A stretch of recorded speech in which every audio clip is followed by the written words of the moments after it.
Hello and welcome to the So What podcast, in which political economic analyst JP Landman discusses the issues uppermost in the minds of South Africans. You can find a written version of this content on JP's website, jplandman.co.za. I am Ruda Landman and I am your host. This podcast accompanies JP's newsletter dated the 21st of July 2025 under the title Getting a Grip on the Informal Sector. The outgoing Capitec CEO, Harry Fourie, generated quite a debate recently on South Africa's informal sector and the unemployment rate. And this is in response to that, right, JP? Yes. Where did you go to find information? Well, I paid a visit. I went to see Joe de Beer, who's the Deputy Director General at Stats SA, responsible for economic statistics. And he was very helpful, very generous with his time and experience. And he's clearly a guy who's got his feet very, very firmly on the ground. He knows what's going on. I also relied on reports by the Bureau for Economic Research at Stellenbosch and also on work that was done by Professor Johan Fourie from the Stellenbosch Economics faculty. So those three sources helped me to try and come to grips with this rather complex topic. Okay, so let's start with the basics. How is GDP determined? That is indeed the starting point. We follow in South Africa the international standard of SNA, and SNA is simply a system of national accounts. It is run by the United Nations. It was started in 1947. The first one was issued in 1953, and there are regular updates, and the latest update was in 2025. So what we can see, Ruda, is there are many, many people in many countries in the world over many decades who are seized with this matter, and South Africa obviously is one of them. If you say it was published, what was published? Is it a kind of template? It's a template. It's a template with rules and standard formulations that must be used. So it's really a globally synchronized and globally standardized system. And South Africa applies that. Now, what happens is that the SNA, the System of National Accounts, measures the transactions that take place in the economy through three accounts: a production account, an expenditure account, and an income account. And basically what happens is you trace the flow of money as the money moves through the economy, and you capture it in the different accounts. And that gives you a bird's eye view of what's going on in the economy. That bird's eye view is what we call GDP, or gross domestic product, which all our listeners will be familiar with. Now, it is very important to note that gross domestic product is the value added by all economic actors. So whether you're a household, an individual, a podcast studio, a bank, a mine, they're all economic actors, and the issue is how much value do they add onto the economy. Why is this important? It is only about the value added. You have to deduct from what an economic player produces, a bank or a podcast studio, whatever they produce, you have to deduct the input cost. What does it cost them to produce that good or service? If you don't do that, you do double counting. And you don't want to do that. It'll give you a completely wrong reading. And many of the quasi economics people, if I can call it that, make this basic mistake of not deducting the input costs. And then you sit with unreliable data. Unpack it in terms of, say, someone who sells tomatoes on the street. Okay, let's take a street vending lady selling on the street, tomatoes and sweets. Let's say that she makes 2,000 Rand a day. That is what she takes. That's her total income. And now, of course, she's registered nowhere, so she doesn't appear in any system. And it's all cash. And it's all cash. And now people say, well, we missed that 2,000 Rand in our economic statistics. That is not quite true. First of all, our street vending lady is buying her product somewhere. She may buy it from the fresh produce market. She may buy it from a fruit wholesaler. She may buy it from a next door neighbor who happens to grow tomatoes. That's quite possible. The next door neighbor is not giving it to her for free. So Let's assume of the 2,000 rand sales that you had 1,000 rand in cost to procure the goods that she's selling. Then she has got some other costs. Let's assume that she's spending 50 rand on getting to the spot where she's selling it. And let's assume that she's paying another 50 rand to a youngster who helps her to carry the goods and look after the stall for the day. So she earns 2,000 rand. The basic input cost is 1,000.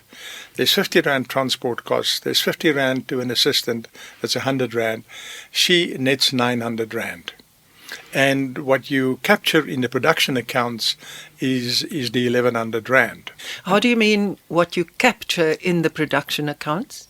Well, the sales that are made by the fresh produce market, or the sales that are made by the shop that sells the tomatoes, her purchase is their sale, and so it'll be recorded. So it's counted on their books. It's counted on their books. Now, what we haven't explained yet is the 900 rand out of the 2,000. What happens there? Well, that 900 rand gets spent. Even if she puts it under the mattress for a week or two, at some point it gets spent. It's spent on her personal food and clothing and transport, the things that people spend money on. That is, after all, why she's doing the street vending, is to generate money for her own existence. And the 900 rand goes into the economy, and it's picked up by the various people who sell her the services. So if you look at it from these two sides, you can see that most of the 2,000 rand gets captured, wherever it is getting captured. But of course, it's realistic to say that not every rand in the economy gets recorded. It is only realistic to say that some money will flow around that we do not capture. Now, how much? That's the big question. I found it interesting that Stats SA themselves acknowledges in the way they present these figures that there will be some money which is not counted anywhere. Absolutely. And what's their thumbsuck? So their thumbsuck is 8% of the economy is informal. And there are various ways, again, international benchmarks, what other countries are doing. Now, Joe de Beer made it quite clear to me that he thinks that may be a little bit too low. That could go up to 9 or even 10% of GDP. Now, when the next rebalancing of the economy is done, which is done every 5 years, they will probably up that 8%. But let's just work with the 8% that we've got. Now, the interesting thing is, if you look at 2023 numbers in the economy, that 8% would amount to 562 billion rand. That is more than the entire mining sector in 2023, which only came to 444 billion. So just think about that. The imputed informal sector, 562 billion. The entire mining sector, that's platinum, gold, diamonds, coal, even stone quarries, all of that only came to 444 billion. So the informal sector measured by this standard is bigger than the mining sector. And I think that should give comfort to people that we actually capture most of the data somewhere in the economy. You can fit a hell of a lot of informal transactions into 562 billion rand. Whether it's the tennis coach taking cash only, whether it's your doctor or dentist taking cash only, whether it's our street vending lady, whether it's a spaza shop, whether it's a brothel. The money goes out and somewhere it gets captured. So I think we can rest assured that by and large we know we have a grip on how big the sector is. What does this mean in terms of unemployment? That's where things become very interesting. The unemployment numbers that got the Capitec boss animated is the fact that Stats SA said in the first quarter of this year, our unemployment rate is 33%, 32.9, make it 33%, or 8.2 million people. And against that, there was 16.7 million people, more or less double the number, who were actually working and were employed. And he felt that these numbers are not right. Now, on what basis did he say that? He said that because Capitec has got 24 million individual clients. They have 8.8 million fully banked clients. I'm not sure precisely what that means. And they've got 13 million active users of the Capitec app. And he says those numbers tell him that the unemployment rate must be much lower. The problem with that approach is those numbers from Capitec do not tell us who is employed, who is unemployed, who is on a social grant, who is receiving a COVID grant, who is a pensioner that receives a pension but has got a Capitec account. You cannot draw just from that data conclusions about unemployment. I think that would be very wrong. So how does Stats SA do the unemployment measurement? They have 33,000 households which they survey every quarter, 4 times a year. And there you ask people questions around, have they earned money in the past week from working? Are they working somewhere? Is it a fixed full-time job or a part-time job? That sort of thing. And from these household survey, they then calculate the unemployment number. Now, the criticism is, first of all, that the sample of 33,000 houses is based on the 2011 census, which is old, it's long ago. That's not quite correct. That number gets updated with regular other Stats SA surveys, so it's not a number just from 2011. But is 33,000 enough? Yes, it is. You know, again, these things are done in terms of international comparisons and international benchmarks. And we're a country of about 60 million people. We do 33,000 households. It's comparable to a country like the UK with also about, 65 million people using even fewer households. So yes, it is enough. And what about the question mark about the honesty of the respondents, that people don't want to say that they have earned money? Well, that's a good point, and that goes to the quality of the interview between the respondent and the Stats SA official walking around asking the questions. But I think, you must give, it's difficult to determine that, but I think you must give some credit to people who's got experience of this working around that problem. But it is quite possible that there's room for error. I think that is possible. So what do we learn from this? I think what we learn is that Capitec obviously sits on very valuable information, and so do all banks. It's not just Capitec. And if one can combine the information that they have with Stats SA data, we may get a much better reading of the unemployment problem. Stats SA uses a survey method. Maybe one can supplement the survey method with data from the banks. Now, of course, you'll have to get the banks to cooperate. They'll have to make their data available on an anonymous basis and so on. It's not an easy thing to do, but there are people who feel that you can do that.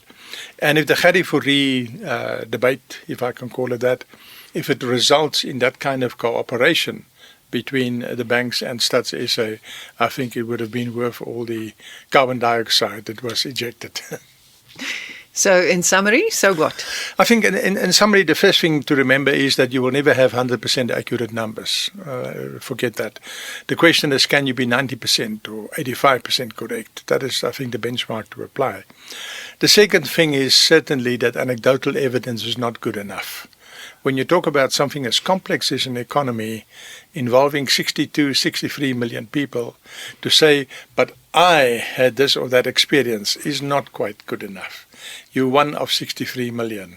And I think one should display a bit of modesty, shall I put it that way. Thirdly, the system of national accounts which we run in South Africa is a robust system. It is applied internationally. It's applied in almost 200 countries with similarities but also differences with South Africa. So I'll be very careful to just chuck the baby out with the bathwater. I think we can rely on what comes out. The current inclusion of the informal sector in our national accounts is 8%, and that is much bigger than the mining industry. And it's something just to think about. South Africa is a mining country, and there are a hell of a lot of mining activity. If the informal sector is bigger than that, then it tells you that we're probably not missing too much. We will miss some, obviously, but not too much. And lastly, I think there is room for cooperation between the banks who have the data of their clients available and Stats SA and putting it all in a pot and trying to come to a better understanding. For example, if you take the banking data and you clean it up from people who receive grants, which you can do from ID numbers, it'll give you already a different picture. If you can clean it up further from regular payments, which reflect something like a pension, gives you a further clean-up, then I think one can come at useful figures. Thank you very much. That certainly taught me some things. I'm glad. That's good. Thank you. Thank you for listening to the So What podcast. If you enjoy this content, please don't forget to leave a review and a rating, and please consider subscribing so you don't miss any future episodes. Also, tell your friends. Remember, you can find a written version of all JP's content at jplandman.co.za.